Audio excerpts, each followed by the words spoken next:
विपक्ष का तो सदैव ये रवैया रहा है कि जो सरकार सकारात्मक मुद्दे उठाती है उसका विरोध करना है। पहले से निगेटिविटी, नकारात्मक यह विपक्ष के अंदर भरा हुआ है और बार बार जनता इनको रिजेक्ट कर रही है। जनता भी देखती है कि किस प्रकार से मोदी जी के नेतृत्व में देश आगे बढ़ रहा है, अनेकों सुधार लाए जा रहे हैं, उसकी सराहना कर रही है। लेकिन विपक्ष को इस बात का समझ में नहीं आता, नकारात्मकता के साथ वह मुद्दे उठाती है और जनता उसको देखती है, जनता उनको रिजेक्ट कर रही है, बार बार हरा रही है।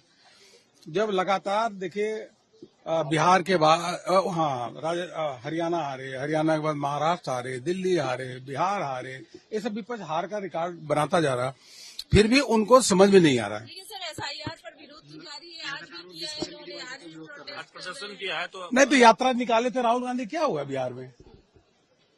क्या बांग्लादेशी घुसपैठिए का वोटर लिस्ट में नाम उनका होना चाहिए क्या? बिहार की जनता ने दिखा दिया कि तो मुद्दा उठाया उसमें कोई दम नहीं है और फिर भी उनको समझ से परे है, क्योंकि विपक्ष के पास कोई मुद्दा ही नहीं है। जब मोदी जी के नेतृत्व में देश आगे बढ़ रहा है, गरीब हो, शोषित है, वंचित है, किसान है, महिला है, सबका भरपूर समर्थन आदरणीय प्रधानमंत्री मोदी जी को है। यह समझ में विपक्ष को नहीं आ रहा है और लगातार हार रहे हैं और फिर उसी मुद्दे को उठाना, फिर हारेंगे लगातार। बंगाल में भी हारेंगे, देख लीजिएगा, विपक्ष हारेगा। विपक्ष का तो सदैव ये रवैया रहा है कि जो सरकार सकारात्मक मुद्दे उठाती है उसका विरोध करना है।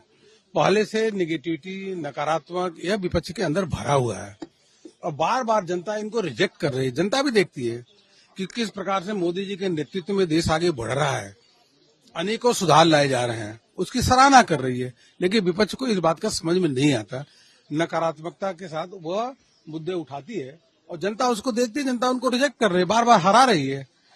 जब लगातार देखिए बिहार के बाद हरियाणा हारे, हरियाणा के बाद महाराष्ट्र हारे, दिल्ली हारे, बिहार हारे, ये सब विपक्ष हार का रिकॉर्ड बनाता जा रहा, फिर भी उनको समझ में नहीं आ रहा है। लेकिन सर एसआईआर पर विरोध जारी है, आज भी किया है इन्होंने, आज प्रशासन किया है तो नहीं तो यात्रा निकाले थे राहुल गांधी, क्या हुआ बिहार में? क्या बांग्लादेशी घुसपैठिए का वोटर लिस्ट में नाम उनका होना चाहिए क्या? बिहार की जनता ने दिखा दिया कि तो मुद्दा उठाया उसमें कोई दम नहीं है और फिर भी उनको समझ से परे है, क्योंकि विपक्ष के पास कोई मुद्दा ही नहीं है। जब मोदी जी के नेतृत्व में देश आगे बढ़ रहा है, गरीब हो, शोषित है, वंचित है, किसान है, महिला है, सबका भरपूर समर्थन आदरणीय प्रधानमंत्री मोदी जी को है। यह समझ में विपक्ष को नहीं आ रहा है और लगातार हार रहे हैं और फिर उसी मुद्दे को उठाना, फिर हारेंगे लगातार। बंगाल में भी हारेंगे, देख लीजिएगा, विपक्ष हारेगा।